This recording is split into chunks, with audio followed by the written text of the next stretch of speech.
네, 안녕하세요. 여러분들 열중입니다. 오늘도 즐거운 시간 보내고 계신가요?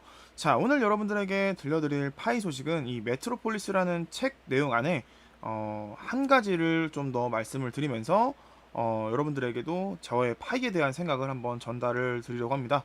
이 메트로폴리스라는 책을 뭐 저는 길게는 아직 안 봤고 잠깐 읽었는데 너무 좀 좋은 내용이 있어서 여러분들에게 한번 내용을 공유 드리고 여러분들이 여러 가지 생각을 갖고 있을 텐데 그냥 저의 생각을 말하는 시간이니까 한번 들어줬으면 좋겠습니다.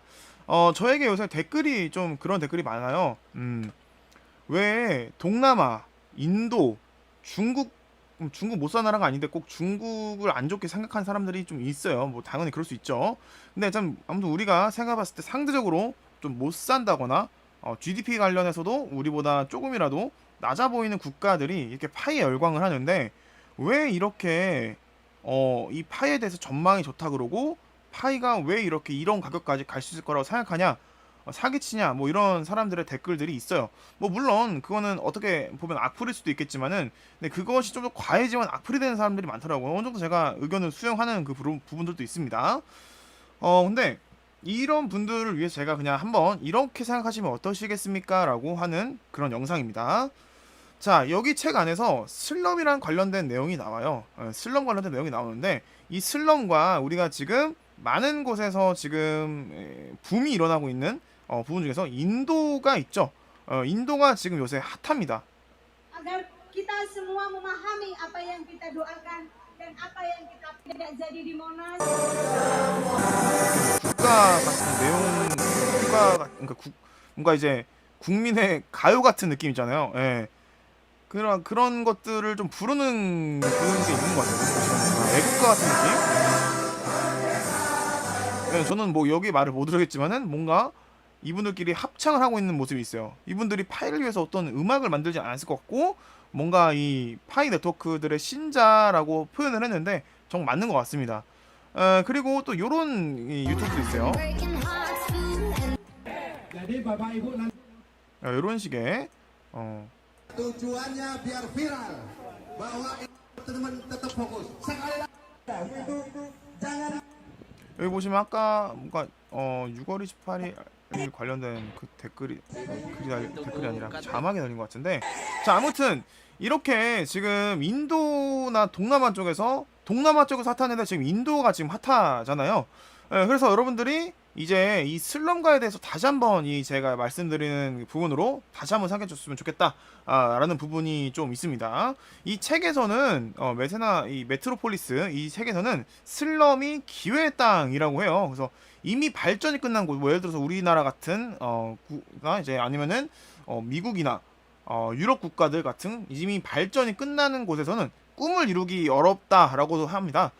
그리고 생각보다 이런 슬럼처럼 규칙이나 여러 가지 정부의 그런 규제들이 없는 부분에는 뭐랄까 이 새롭게 기회들이 많이 생겨난다는 거죠. 예. 그래서 브라질의 슬럼가나 농촌에서 많은 사람들이 뭐랄까 조금이라도 어떤 변화에 있어서 이런 작은 변화들이 하나하나씩 모여서 큰 변화가 일어날 수 있다라는 그 부분이 이게 이 책에 나옵니다. 그래서 뭐 나이지리아의 한 슬럼 같은 경우에는 뭐 여러 가지 그 각각의 재활용 컴퓨터 부품을 만드는 그 각각의 사장님들이 모여서 거대한 공장을 만들고 그 거기서 또 새로운 어떤 뭐랄까 이 비즈니스 모델도 나온다고 해요. 그래서 그런 곳에서 이런 곳이죠. 이런 곳. 아이고 그대로 사진이고 요런 곳들이죠. 요런 곳. 예. 그래서 그런 곳들이 뭔가 이제 새롭게 이노베이션이 많이 일어나는 곳이고 최근에 제가 좀 검색을 해보니까 인도에 이런 내용도 있더라고요. 인도는 크게 발전한 대도시에서도 수백만 명의 빈민들이 몰려 사는 빈민촌을 쉽게 볼 수 있는데요. 이곳 주민들이 값싼 임대료와 노동력을 기반으로 사업에 성공해서 옷에 장식을 붙이는 일에 그러니까 이분이 이제 그러니까 뭐 여행용 가방들을 제조하는 공장, 그러니까 싼 임대료, 싼 이 노동비를 가지고 나서 여러 가지 그런 사업을 한 거죠. 뭐 보시면요, 인도 최대 빈민촌으로 불리는 다라비 비좁은 계단을 올라가 하는 건물 2층에 최근에 의류 공장이 들어섰다. 한낮 더위 속에서 직원들은 옷에 장식을 붙이는 일이 한창이다. 라고 해서 이분이 이제 기자분이 이제 돌아다니면서 여러 가지 지금 뉴스를 저희에게 들려주시고 계시는데, 공장이 많긴 한데 임대료가 싸서 비싸서 작은 공장은 이렇게 가장 적합하다. 120만 명이 몰려 사는 다라비 지역에 이 같은 소규모 공장들이 약 5천 곳이 있고요. 여기서 이제 제품들은 해외로 팔려 나간다고 합니다. 클레이로 만든 램프를 수출업자에게 판매하고 있는데 색칠도 하고 깔끔하게 포장해서 해외로 보낸다. 그래서 빈민촌에 살고 있는 사람이 1억 400만 명이라고 합니다. 그래서 여러 가지 뭐 빈민 중에서 이 다라비는 성공 사례로 이렇게 나오고 있다고 합니다. 이런 것처럼 이제 우리가 지금처럼 우리 지금 서울에 사는 사람, 뭐 우리 대한민국에 사는 사람들은 정말 도로가 쫙 깔리고 여러 가지 뭐랄까 완벽한 곳이잖아요, 사실 사람들이 살기에는. 그래서 이런 도로가 깔리면서 우리가 주체성과 자율성이 떨어지고 사회적 인게이지먼트가 떨어지고 창의성이 좀 떨어진다라고 하는 부분도 이 책에 나와 있다고 있어요. 예, 저 그 내용 봤어요. 그래서 그 내용을 보고 나서 이거는 진짜 뭔가 여러분들이 파이 관련해서 이 빈민촌이나 뭔가 이제 슬럼과 같은 곳에서 이렇게 붐이 일어나는 데에서 여러분들의 생각을 조금 더 바꾸고 싶다라는 생각이 들더라고요. 그래서 제가 여러 가지 이런 메트로폴리스 관련된 영상들을 쭉 둘러봤는데, 전 세계적으로 빈민촌의 규모는 약 10억 정도, 10억 명이라고 합니다. 10억 명, 10억 명 정도 된다고 해요. 여기가 빈민촌이고 여기가 이쪽이 이제 새롭게 신개발도상국이죠. 개발도상 도시죠. 그래서 우리 전 세계 인구의 10억 명이 빈민촌 사람들이고, 우리가 지금 전 세계 인구가 77억 명이라고 합니다. 77억 명. 77억 명인데 그 중에 10억이 빈민촌이고, 그러니까 거의 그냥 4명 중에 1명이 우리 빈민촌에 산다. 전 세계 인구로 따지면 말이죠. 뭐 그렇게도 보시더라고요. 도시 거주자 중에 1명은 빈민촌이다. 뭐 이런 식의 얘기도 있고, 그래서 아프리카인 경우에는 이제 인구 100만 명 중에 도시보다 그렇지 않은 도시에 이 빈민촌의 영아 사망률이 뭐 3분의 1 감소고, 인도 같은 경우에는 진학률이 이제 도시 사는 사람들은 뭐 16%인데 빈민촌의 경우에는 도시에 비해서 48%의 진학률. 그러니까 이런 것들이, 그러니까 도시에 사는 사람들이 은근 진학률이 높다 생각하는데, 인도 같은 경우에는 빈민촌에서 사람들이 소녀들이 더 이제 진학률이 높다라는 그런 부분들. 그러니까 새롭게 우리가 상상하지 못했던 일들이 일어난다라는 것이 핵심이에요, 여러분들. 그런 부분들을 여러분들이 조금 더 알아주셨으면 좋겠습니다. 자, 그리고 이건데요. 자, 세계 2위 인도 스마트폰 시장 애플의 도전장 해가지고 요런 기사도 있습니다. 요런 기사. 올해 전망치 2억 100만 대, 5G 상용화 등 전년 대비 18% 성장 예상, 뭐 이런 식의 내용도 있어요. 인도 시장은 특정 브랜드에 대한 선호도가 높지 않고 가격에 민감한 게 특징이라서 현재는 샤오미가 1위지만 브랜드 간의 점유율 차이가 크지 않고 충성도 높지 않아서 타 업체에게도 기회가 열려있는 편. 말씀드렸죠, 아까? 이런 나라들에는 기회가 널려 있어요. 그러니까 우리가 생각해야 될 것은, 파이 네트워크가 이곳에 펼쳐진다면 그 속도는 범잡을 수가 없다라는 거죠. 우리가 파이 네트워크로 인해서 다월드님께서 얼마 전에 영상 올렸잖아요. 솔라나 관련된 핸드폰, 사커 그거.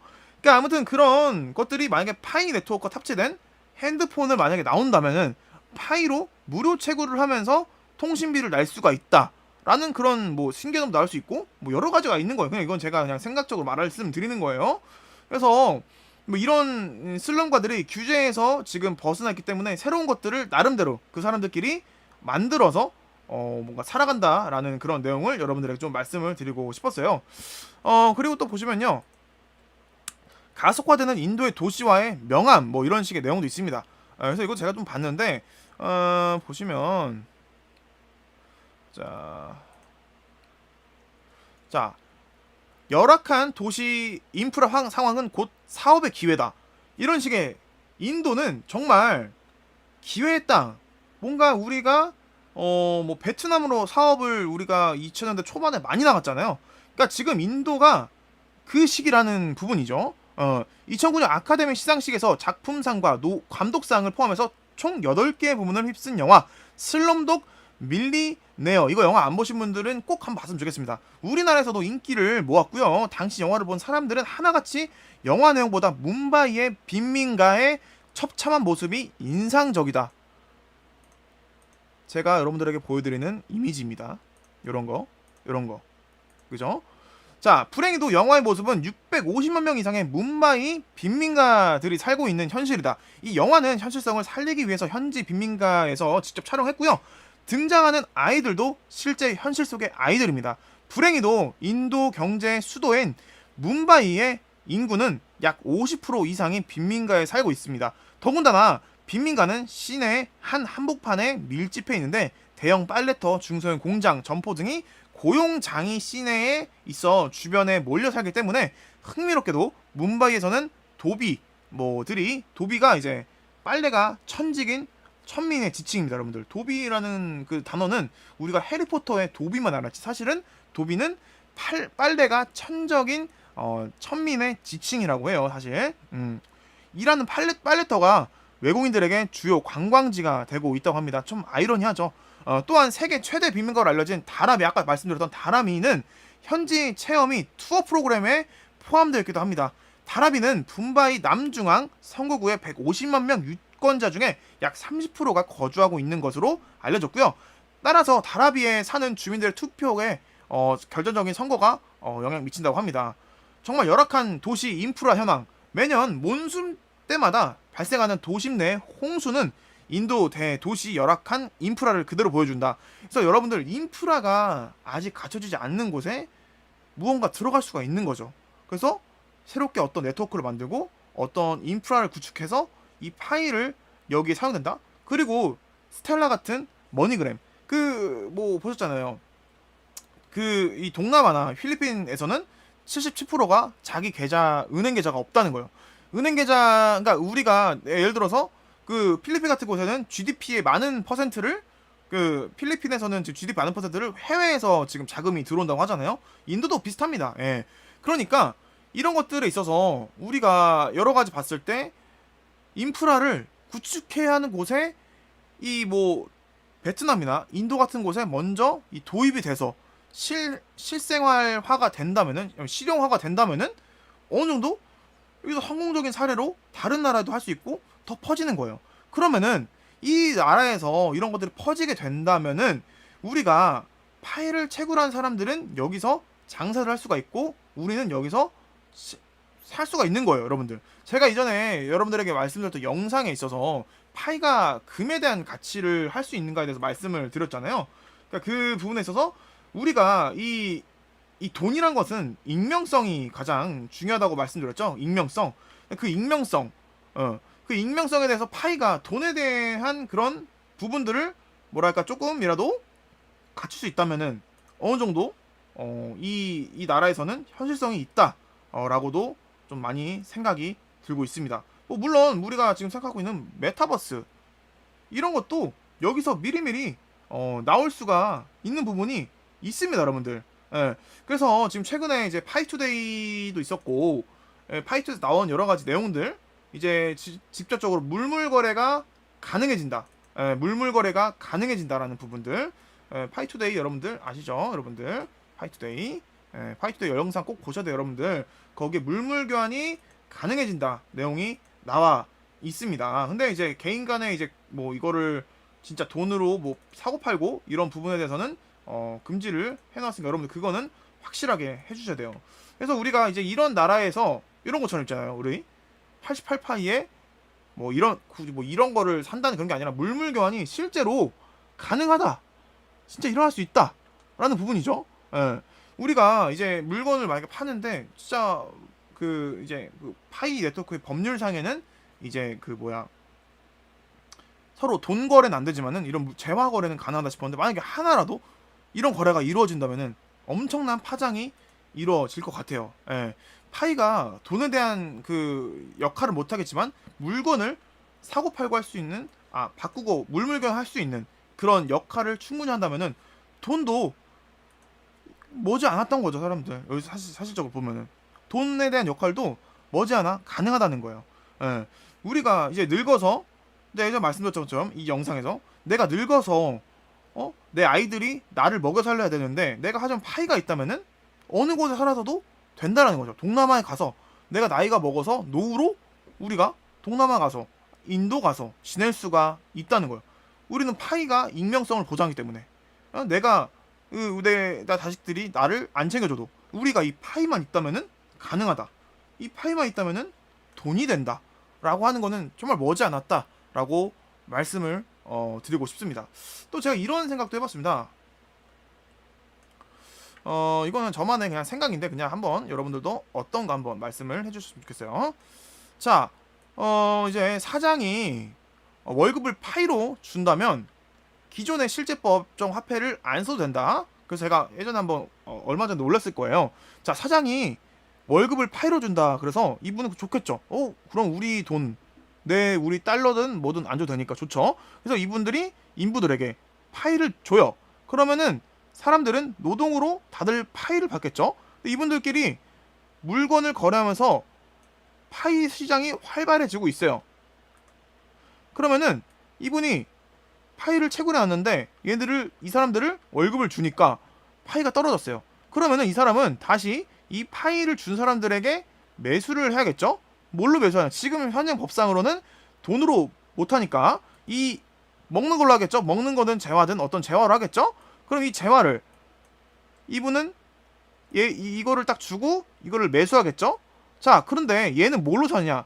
얘는 이거로 산 거예요. 이걸 산 거잖아요. 그러니까 이게 나중에는 어느 순간에는 법정화폐가 되지 않을까라는 저의 생각이에요. 노동으로 벌었던 파이를 다시 팔게 된다. 어느 순간 실제 파이가 되지 않을까라는 저의 생각을 여러분들에게 전달드리면서 이번 영상은 좀 마치겠습니다. 예. 제가 여러분들에게 어떤 생각을 좀 더 전해드리고자 이렇게 좀 만들었는데, 제가 좀 역사에 제가 관심이 많습니다. 역사에 관심이 많은데 이런 내용들도 여러분들에게 한번 전달을 해드리면은 좀 더 우리가 파이를 바라보는 거에서 좀 풍부하게 좀 바라볼 수 있지 않을까 싶습니다. 저는 중세에 관심 많습니다. 뒤에 보시면 이거는 저기 다들 아실 거예요. 뭘까요 이거? 베르사유입니다. 베르사유. 예. 그 프랑스 루이 14세가 만든 궁전, 그죠? 루이 14세. 예? 루이 14세. 루이 14세 하면은 베르사유. 절대왕정 시대 베르사유. 저는 이 중세 시대의 역사를 상당히 좋아해서 이런 관련된 영화들을 상당히 많이 봅니다. 예, 예. 레미제라블도 많이 보고 많이 봤고, 그러니까 저는 이제 넷플릭스에서 이 베르사유라고 하는 영화, 넷플릭스에서 이제 릭스 루이 14세랑 관련된 베르사유라고 있어요. 이게 있는데 정말 재밌습니다. 예, 좀 야해요. 근데 야하기도 한데 재밌어요. 혹시라도 중세에 관심이 있다면은 베르사유를 꼭 한번 보셨으면 좋겠습니다. 자, 우리가 이제 파이를 웹3에 관련된 코인이다라고 말할 시기가 얼마 남지 않았다고 생각합니다. 여러분들 오늘도 파이코인 열심히 채굴하시고요. 즐거운 주말 보내셨으면 좋겠습니다. 항상 여러분들 구독, 좋아요, 좋은 말씀 항상 감사하겠고요. 여기까지 열중입니다.